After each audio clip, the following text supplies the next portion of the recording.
എനിക്ക് സന്തോഷം സഹിക്കാൻ പറ്റുന്നില്ല. ഒന്ന് വേഗം റെഡി ആയിട്ട് വാ സിദ്ധാർത്ഥ്. ഞാൻ എപ്പോഴേ റെഡി ആദ്യ. കാറിന്റെ ബ്രേക്കിന് എന്തോ ഒരു പ്രശ്നമുണ്ട്. ഞാൻ പെട്ടെന്ന് അത് ശരിയാക്കിട്ട് വരാം. നീ അപ്പോഴേക്ക് റെഡി ആയി നിന്നാ മതി. ശരി, നമ്മുടെ മോനോട് റെഡി ആയിട്ട് നിൽക്കാൻ പറയേ. ഓ അത് മറന്നു മോനെ. നീയും അമ്മയുടെ കൂടെ പോയിട്ട് മാച്ചിങ് ഡ്രസ്സ് ഇട്ട് മേക്കപ്പ് ഇട്ട് റെഡി ആയിട്ട് വാ. നിന്റെ ചെറിയമ്മാവൻ എന്തോ ഒരു പാർട്ടി തരണമെന്നൊക്കെ പറയുന്നുണ്ട്. റെഡി ആയിട്ട് നിൽക്കണം കേട്ടോ. വരാൻ ലേറ്റ് ആവില്ലല്ലോ സിദ്ധാർത്ഥ്? ലേറ്റ് ഒന്നും ആവില്ല. മാക്സിമം ഒരു അരമണിക്കൂറിന്റെ കാര്യമുള്ളൂ. നീ പോയിട്ട് റെഡി ആയിട്ട് നിന്നാ മതി. ഇവിടെ തൊട്ടടുത്താ ഞാൻ പോകാൻ പോകുന്ന വർക്ക്ഷോപ്പ്. ചെക്ക് ചെയ്തിട്ട് വേഗം തന്നെ വരാം.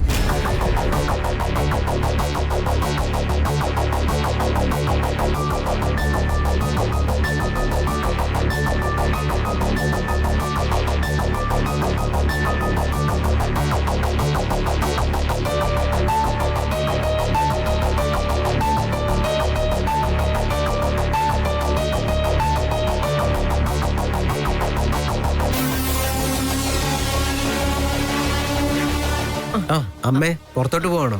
അതെ സിദ്ധാർത്ഥ്, ഇവനെ കുറച്ച് ഡ്രസ്സുകളൊക്കെ എടുക്കണമെന്ന് പറഞ്ഞു. അവനോട് തനിച്ചു പോയി എടുക്കാൻ പറഞ്ഞപ്പോ അവന് പറ്റില്ല, ഞാനും കൂടെ ചെല്ലണമെന്ന് പറഞ്ഞു ഒരേ വാശി. എന്നാ പിന്നെ പോയിട്ട് വരാമെന്ന് വെച്ചു. 1 മണിക്കൂർ കൊണ്ട് ഇങ്ങെത്തും. ഓ, ഞാനും ആദ്യം പുറത്തേക്ക് പോകുന്നുണ്ടമ്മേ. ആഹാ, അത് നന്നായി. പ്രഗ്നൻസി ടൈമില് അവൾ എന്ത് ആഗ്രഹിച്ചാലും അത് നടത്തി കൊടുക്കണം. അവളുടെ സന്തോഷമല്ലേ നമുക്ക് വലുത്. ശരി അമ്മേ.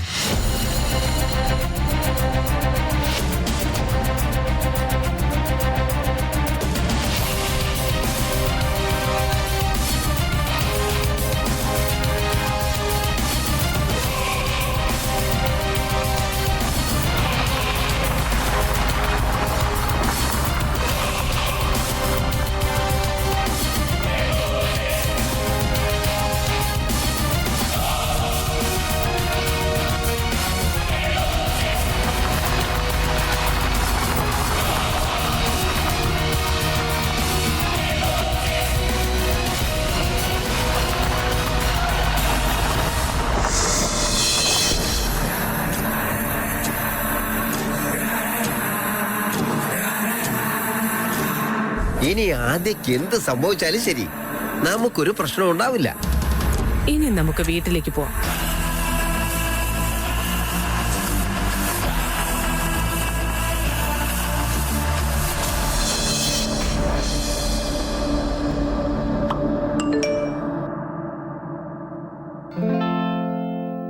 നിങ്ങൾ ഇതുവരെ ഇറങ്ങിയില്ലേ? ഞാനിവിടെ 2 മണിക്കൂറായിട്ട് നിങ്ങൾക്ക് വേണ്ടി വെയിറ്റ് ചെയ്യാ. ഒന്ന് വേഗം വന്നേ. ചേട്ടാ, ഞാനിവിടെ ഒരുങ്ങി നിക്ക. ചേട്ടന്റെ അളിയനാ വരാത്തത്.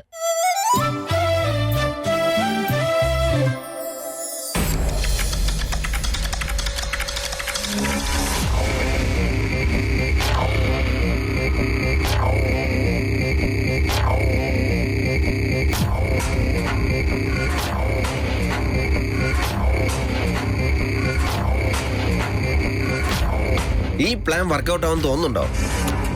അറിയില്ലെങ്കിൽ മിണ്ടാതിരിക്കവിടെ. അല്ല ചേച്ചി, ആദ്യം ഇങ്ങോട്ട് വരുന്നതിന് മുമ്പ് നമ്മുടെ അളിയനോ അല്ലെങ്കിൽ അമ്മയാണ് താഴേക്ക് വരുന്നതെങ്കിലോ? നിന്റെ അളിയനൊരു അർജന്റ് മീറ്റിംഗ് ഉണ്ടെന്ന് പറഞ്ഞ് നേരത്തെ തന്നെ ഓഫീസിലേക്ക് പോയി. ശ്രീധർ ഇനി രാത്രിയേ വരുള്ളൂ. പിന്നെ അമ്മയുടെ കാര്യം, അമ്പലത്തിൽ വഴിപാടുണ്ടെന്ന് പറഞ്ഞ് പോയിരിക്കേ. എന്തായാലും വരാൻ ലേറ്റ് ആവും.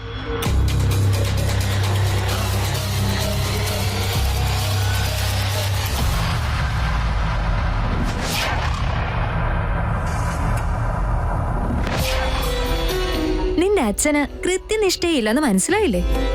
അമ്മയുടെ വയറ്റിൽ ഇപ്പൊ നീയുണ്ട്. അതുകൊണ്ട് കൂടെ തന്നെ വേണമെന്ന് പറഞ്ഞാൽ പോലും ഒന്നും മനസ്സിലാവില്ല നിന്റെ അച്ഛന്.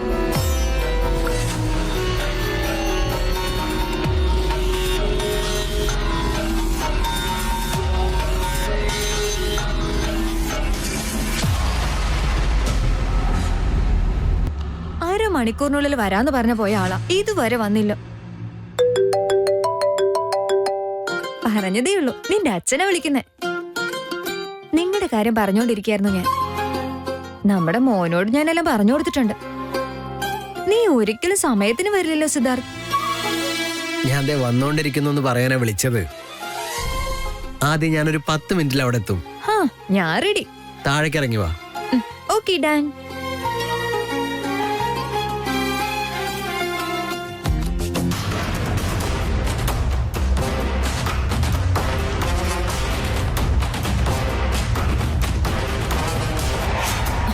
അയ്യോ, നിന്റെ അമ്മയുടെ മറവി എത്രയുണ്ടെന്ന് കണ്ടോ? പേഴ്സ് എടുക്കാൻ പോലും മറന്നു. സിസ്റ്റർ, നീ അവള് വരുന്നുണ്ട്, വേഗം വേഗം വേഗം. നിന്റെ അച്ഛൻ്റെ എന്തെങ്കിലും കാശുണ്ടാവുമല്ലോ.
ഇവളിപ്പൊ ഇറങ്ങാന്ന് പറഞ്ഞിട്ട്. ഓ, ലേറ്റ് ആയതുകൊണ്ട് ഞാൻ നേരിട്ട് പോയി സോറി പറഞ്ഞിട്ട് വിളിക്കണമായിരിക്കും. വേദന്തിന്റെ അനിയത്തിയല്ലേ, എങ്ങനെ വാശില്ലാതിരിക്കും.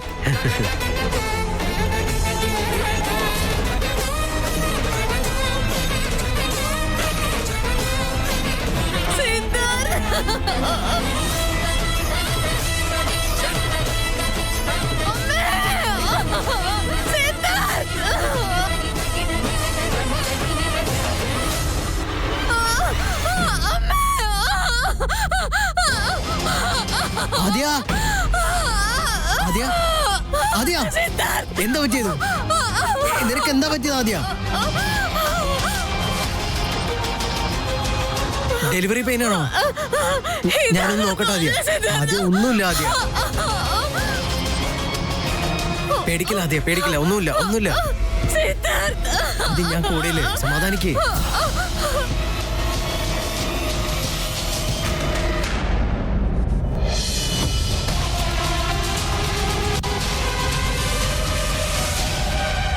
ആദ്യ, ആദ്യ, ഇതൊന്ന് കുടിച്ചേ.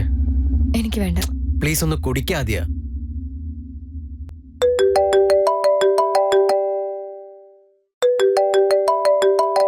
വിക്കി ഒരുപാട് തവണ വിളിച്ചല്ലോ. മേ ബി അവൻ ലൊക്കേഷനിൽ എത്തിക്കാണും. അവനോട് ഇപ്പൊ എന്താ പറയാ?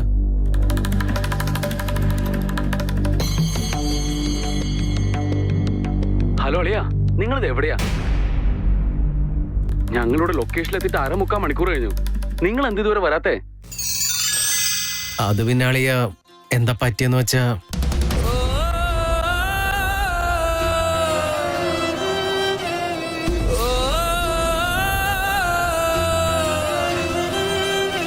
ഹലോ അളിയാ, കേൾക്കുന്നില്ലേ? നിങ്ങളിപ്പോ എവിടെയാ? വിക്കി, ഒരു മിനിറ്റ്, ഞാൻ അങ്ങോട്ട് വിളിക്കാം.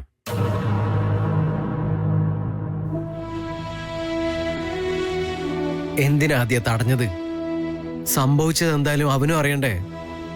എന്താണ് സംഭവിക്കാൻ പാടില്ലാത്തത് അത് തന്നെ സംഭവിച്ചു. ഞാൻ ഇത്രയും നാളെ എന്താണോ പേടിച്ചത് അതാ ഇപ്പൊ കൺമുന്നിൽ നടന്നത്.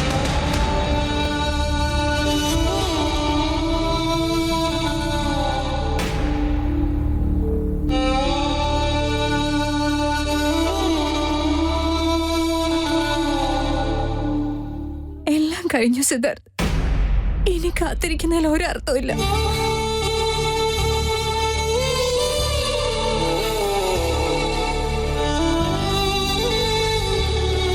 ഇനി നമ്മൾ ആരോട് എന്തു പറഞ്ഞാലും നമുക്ക് നഷ്ടപ്പെട്ടത് തിരിച്ചു കിട്ടില്ല. എല്ലാവരും ഇപ്പൊ സന്തോഷത്തിലല്ലേ സിദ്ധാർത്ഥ്? ആരെയും വേദനിപ്പിക്കണ്ട. ഈ വേദന നമ്മൾ മാത്രം അനുഭവിച്ചാൽ മതി.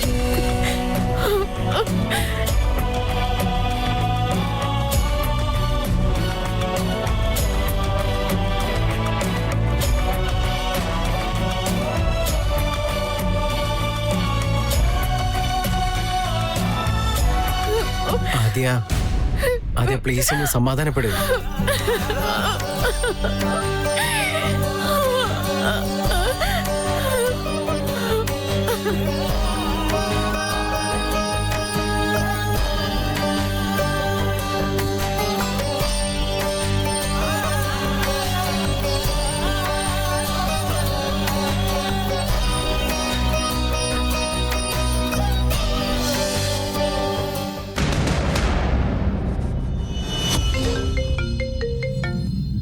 ആ വിക്രാന്ത്. അതെ ചേട്ടാ, ഞാൻ ആദ്യം ഒരുപാട് തവണ വിളിച്ചു. അവള് എവിടെയാണെന്ന് വെച്ചപ്പോ ശരിക്കൊരു മറുപടി പറയുന്നില്ല. ചേട്ടനൊന്ന് വിളിച്ചിട്ട് അവളോടൊന്ന് ചോദിക്കൂ. അതെന്ത് പറ്റി? That's okay. ഞാനൊന്ന് സിദ്ധാർത്ഥനെ വിളിക്കട്ടെ, എന്നിട്ട് നിന്നെ വിളിക്കാം. ഓക്കെ.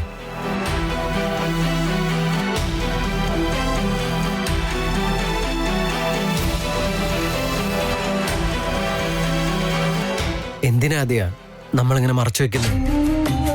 വേദാന്താണെങ്കിലും വിക്രാന്താണെങ്കിലും നമ്മുടെ കൊച്ചിന് വേണ്ടി ഒരുപാട് വെയിറ്റ് ചെയ്തതല്ലേ. അവരോടെങ്കിലും നമ്മൾ ഈ കാര്യം പറയുന്നതായിരിക്കും നല്ലത്. അത് ഞാൻ തന്നെ പറഞ്ഞോളാം.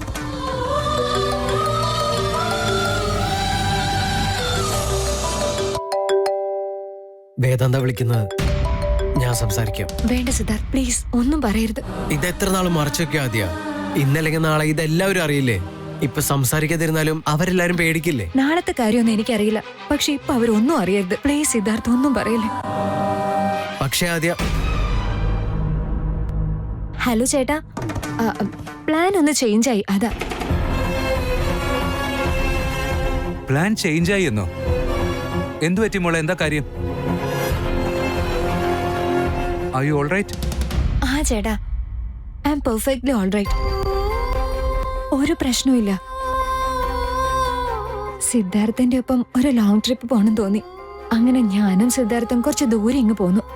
സോറി, നേരത്തെ പറയാൻ പറ്റിയില്ല ചേട്ടാ. ആരും പേടിക്കണ്ട. കമോൺ ആദ്യ, നിന്റെ മൂഡ് സ്വിങ്സിനെ പറ്റി എനിക്ക് അറിയുന്നതല്ലേ. But take care. സൂക്ഷിക്കും മോളെ. കുഞ്ഞിന്റെ കാര്യം മറക്കണ്ട. ആൻഡ് സിദ്ധാർത്ഥനോട് പതുക്കെ ഡ്രൈവ് ചെയ്യാൻ പറ.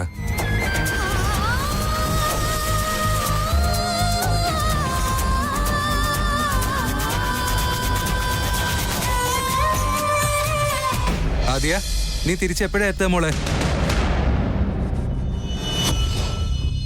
അത് പിന്നെ ചേട്ടാ, ഞങ്ങള് വരാൻ വെയിറ്റ് ചെയ്ത് വെക്കണ്ട. ഞങ്ങള് വരുന്ന കാര്യം ഡൗട്ടാ. ചിലപ്പോ നാളെ ആയിരിക്കും വരുന്നത്. വാട്ട്? നാളെ ആവുമെന്നോ? നീ ഇതെന്തായി പറയുന്ന ആദ്യ? Are you sure? നിനക്ക് പ്രശ്നമൊന്നുമില്ലല്ലോ? അയ്യോ, ഒരു പ്രശ്നമില്ല ഏട്ടാ. വെറുതെ ഇന്ന് ഞങ്ങള് പുറത്ത് എവിടെയെങ്കിലും സ്റ്റേ ചെയ്യാന്നാ വിചാരിക്കുന്നത്. വാട്ട്? പുറത്ത് സ്റ്റേ ചെയ്യണമെന്നോ? ആദ്യ, നിന്റെ ഈ കുഞ്ഞി തലയിൽ എത്ര പൊട്ടത്തരങ്ങളാ വരുന്നതെന്ന് അറിയോ നിനക്ക്? ആൻഡ് ബൈ ദ വേ, ഇങ്ങനെയൊക്കെ പെട്ടെന്ന് തോന്നാൻ എന്താ റീസൺ? കമോൺ ചേട്ടാ, എന്റെ ഹസ്ബൻഡിന്റെ കൂടെ ഒരു ദിവസം പുറത്ത് നിൽക്കണമെന്ന് ഞാൻ ആഗ്രഹിച്ചതിന് ഒരു പ്രത്യേക റീസണൊക്കെ വേണമെന്നുണ്ടോ? അങ്ങനെയൊന്നുമില്ല. സിദ്ധാർത്ഥന്റെ കൂടെ ഒരു ദിവസം മാറി നിൽക്കണമെന്ന് വിചാരിച്ചുള്ളൂ, മറ്റൊന്നുമില്ല. That's okay. വിക്രാന്ത് എന്തോ പാർട്ടിയുടെ കാര്യം പറയുന്നുണ്ടായിരുന്നു. ബട്ട് അവൻ വിളിച്ചിട്ട് നീ ഫോൺ എടുത്തില്ല എന്ന് പറഞ്ഞ ടെൻഷനായത്. അതാ ഞാൻ ഇപ്പൊ വിളിച്ചേ.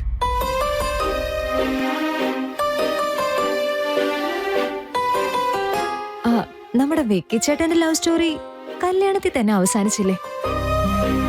അതുപോലെ ചേട്ടന്റെ പ്രണയത്തിനും എന്റെ സപ്പോർട്ട് എന്താണോ വേണ്ടത് അതെല്ലാം ഞാൻ ചെയ്തിട്ടുണ്ട്. നിങ്ങൾക്ക് വേണ്ടി ഇത്രയൊക്കെ ചെയ്തിട്ട് എന്റെ സ്വന്തം സിദ്ധാർത്ഥന്റെ കൂടെ കുറച്ച് ടൈം സ്പെൻഡ് ചെയ്യണമെന്ന് ഞാൻ വിചാരിച്ചു. അതുകൊണ്ടാ പെട്ടെന്നൊരു ദിവസം ലോങ് ഡ്രൈവ് പോവാന്ന് വിചാരിച്ചത്. പുറത്ത് താമസിക്കാന്നും വിചാരിച്ചു. അത് തെറ്റാണോ ചേട്ടാ? എന്റെ ഗുരുവായൂരപ്പ, പ്രഗ്നൻസി ടൈമിലെ മൂഡ് സ്വിങ്സിനെ പറ്റി ഞാൻ കേട്ടിട്ടുണ്ട്. ഓരോ മിനിറ്റിലും മനസ്സ് മാറും എന്നും കേട്ടിട്ടുണ്ട്. പക്ഷെ ഇത്രയും ഭീകരമായിട്ടുള്ള അവസ്ഥയായിരിക്കും എന്ന് വിചാരിച്ചില്ല.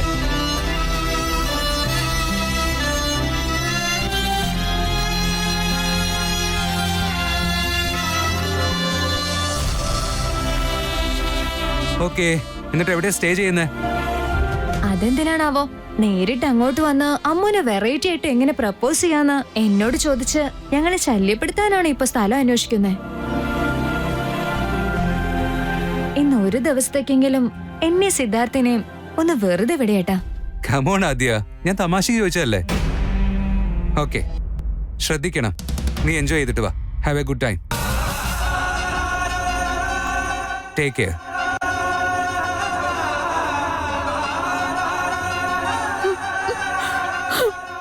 ആദ്യ പ്ലീസ്, നീ ഒന്ന് കൺട്രോൾ ചെയ്യൂ. ആദ്യ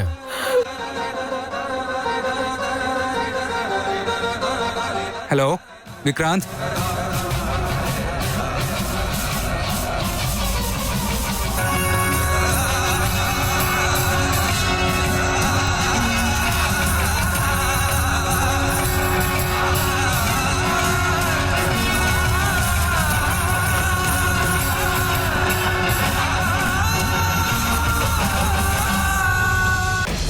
നീ ഇത് എന്തൊക്കെ ആലോചിച്ച് കൂട്ടുന്നതെന്ന് എനിക്ക് മനസ്സിലാവുന്നില്ല. വേദാന്ത് ഇതൊക്കെ അറിഞ്ഞ വിഷമിക്കുമെന്നും പ്ലാനൊക്കെ ക്യാൻസൽ ചെയ്യുമെന്നും നിനക്കറിയാം. അതൊക്കെ, പക്ഷെ നമ്മൾക്കിത് ഒരുപാട് നാൾ മറച്ചു വെക്കാൻ പറ്റില്ല. ആദ്യ ഇന്ന് വീട്ടിൽ പോകാതിരിക്കാൻ കുഴപ്പമില്ല, പക്ഷെ നാളെ അല്ലെങ്കിൽ മറ്റന്നാൾ നമ്മൾ ആ വീട്ടിലേക്ക് പോയല്ലേ പറ്റുള്ളൂ. അവിടെയുള്ള എല്ലാവരും കാര്യങ്ങൾ അറിയാതിരിക്കോ? സിദ്ധാർത്ഥ്, വേദാന്ത് ചേട്ടൻ എന്റെ ജീവിതത്തിന് വേണ്ടിയും വിക്കി ചേട്ടന്റെ ജീവിതത്തിന് വേണ്ടിയും അവന്റെ പേഴ്സണൽ ലൈഫ് എത്രത്തോളം സാക്രിഫൈസ് ചെയ്തിട്ടുണ്ടെന്ന് എനിക്ക് നന്നായിട്ട് അറിയാം. ഇപ്പോഴും അവന്റെ ജീവിതത്തിൽ ഒരു വലിയ മാറ്റം ഉണ്ടാവാൻ പോകുന്നത്. ആ സാഹചര്യം അവൻ കംപ്ലീറ്റ് ആയിട്ട് അനുഭവിച്ചറിയണമെന്ന് എന്റെ ആഗ്രഹം. സ്ത്രീകളെ കണ്ണെടുത്ത കണ്ടുകൂടാത്ത എന്റെ ചേട്ടന് ഇപ്പൊ അമ്മോനോട് പ്രണയമാണ്. അവന്റെ ജീവിതത്തിൽ നല്ലൊരു പെണ്ണ വന്നത് മാത്രമല്ല, അവര് തമ്മിൽ നല്ല ചേർച്ചയുണ്ട്. അവരൊന്നിച്ച് ഡൽഹിയിലേക്ക് പോകാൻ ഒരുങ്ങുവോ? അവൾ ആഗ്രഹിക്കുന്നത് പോലെ തന്നെ അവളെ താജ്മഹലിന്റെ മുന്നിൽ വെച്ച് പ്രപ്പോസ് ചെയ്യാനല്ല ചേട്ടൻ പോകുന്നത്. ഇങ്ങനൊരു സമയത്ത് അവൻ എന്റെ ഈ അവസ്ഥ അറിഞ്ഞു കഴിഞ്ഞാ പിന്നെ അവൻ ആഗ്രഹിച്ചതൊന്നും നടക്കാൻ പോകുന്നില്ല സിദ്ധാർത്ഥ്. ഇത് വെറും ഒരു പ്രപ്പോസൽ അല്ലല്ലോ സിദ്ധാർത്ഥ്, അവന്റെ ഭാവി ജീവിതത്തിലേക്കുള്ള ഒരു തുടക്കം. ഇതറിഞ്ഞ അവനൊരു ഷോക്കാവും. എന്റെ ചേട്ടൻ എന്താണെന്ന് എനിക്ക് നന്നായിട്ട് അറിയാം സിദ്ധാർത്ഥ്. അതൊക്കെ ശരിയാണ് ആദ്യ, പക്ഷെ എത്ര നാൾ നമ്മൾ ഇതെല്ലാം മറച്ചു വെക്കും? ഇമോഷണലി ഇങ്ങനെ കണക്ട് ചെയ്യുമ്പോ എല്ലാം ശരിയാ, പക്ഷെ നീ ഒന്ന് പ്രാക്ടിക്കലായിട്ട് ചിന്തിച്ചു നോക്ക്. ഇതൊക്കെ എങ്ങനെ നടക്കാനാ? സംഭവിക്കാൻ പോകുന്നത് എന്താണ്, സംഭവിച്ചാൽ എന്ത് പ്രശ്നം ഉണ്ടാവുന്ന ഒന്നും ഞാൻ ആലോചിക്കുന്നില്ല. പക്ഷെ ഞാനിപ്പോ എന്റെ തീരുമാനം എടുത്തു കഴിഞ്ഞു. എന്ത് സംഭവിച്ചാലും ശരി, അവരെല്ലാം ഡൽഹിയിലേക്ക് പോയിട്ട് വരുന്നത് വരെ ഈ കാര്യം മറ്റാരും അറിയാൻ പാടില്ല. ആദ്യം ഞാൻ പറയുന്നത് എന്താ നീ മനസ്സിലാക്കത്തെ? എനിക്കെല്ലാം മനസ്സിലാവുന്നുണ്ട് സിദ്ധാർത്ഥ്, പക്ഷെ ഇതിനേക്കാളൊക്കെ മുകളിൽ നിന്റെ മനസ്സിലെ വേദനയെ ഞാൻ മനസ്സിലാക്കുന്നുണ്ട്. I am very sorry. എന്നെ കൊണ്ട് നിനക്കൊരു കുട്ടിയെ തരാൻ സാധിക്കാതെ പോവുക.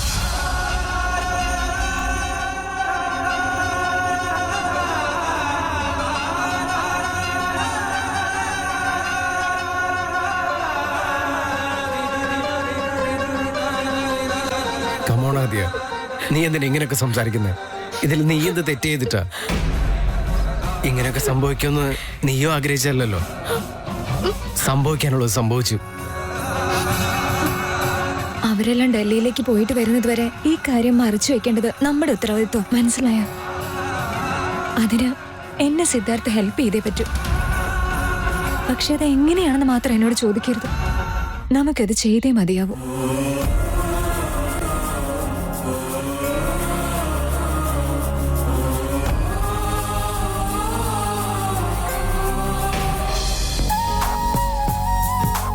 ചേട്ടാ, എന്തൊന്നും മിണ്ടാതിരിക്കുന്നേ? ഡൽഹിയിലോട്ട് പോകാനായിട്ടുള്ള സാധനങ്ങളൊക്കെ റെഡി ആക്കി വെച്ചോ? പിന്നെ ഞാൻ ആദ്യമായിട്ടാണല്ലോ ഡൽഹിക്ക് പോകുന്നത് അല്ലേ? Of course last minute preparation ചെയ്യുന്ന ആള് നീ അല്ലടാ. നിനക്ക് വേണ്ടതൊക്കെ എടുത്തല്ലോ അല്ലേ? ഞാൻ അറേഞ്ച് ചെയ്ത പ്രോഗ്രാമിന് ഞാൻ റെഡി ആവാതിരിക്കുന്നത് എങ്ങനെയാ? എന്റെ പാക്കിംഗ് എല്ലാം കഴിഞ്ഞത്. അപ്പൊ ഞാൻ റെഡിയാണോന്ന് ചെക്ക് ചെയ്യാൻ വേണ്ടിയിട്ടാണ് വന്നത്. എനിക്കിപ്പോ ആദ്യം നന്നായിട്ട് മിസ് ചെയ്യുന്നുണ്ട്. ആദ്യം ഇവിടെ ഉള്ളപ്പോ രണ്ടാളും കൂടെ വഴക്കിടുവല്ലോ. അയ്യോ അതൊന്നും അല്ല ചേട്ടാ. ആദ്യക്ക് എന്തായിരിക്കും അളിയനോട് പെട്ടെന്ന് ഒരു സ്നേഹമൊക്കെ വരാൻ കാരണം? അവരെന്തിനായിരിക്കും ഇപ്പൊ ഒരു ട്രിപ്പ് പോയേ? അതൊക്കെ ഇരുന്ന് ആലോചിച്ചപ്പോ എനിക്ക് ചേട്ടനെ ഓർമ്മ വന്നേ. അതാ ഇങ്ങോട്ട് വന്നേ.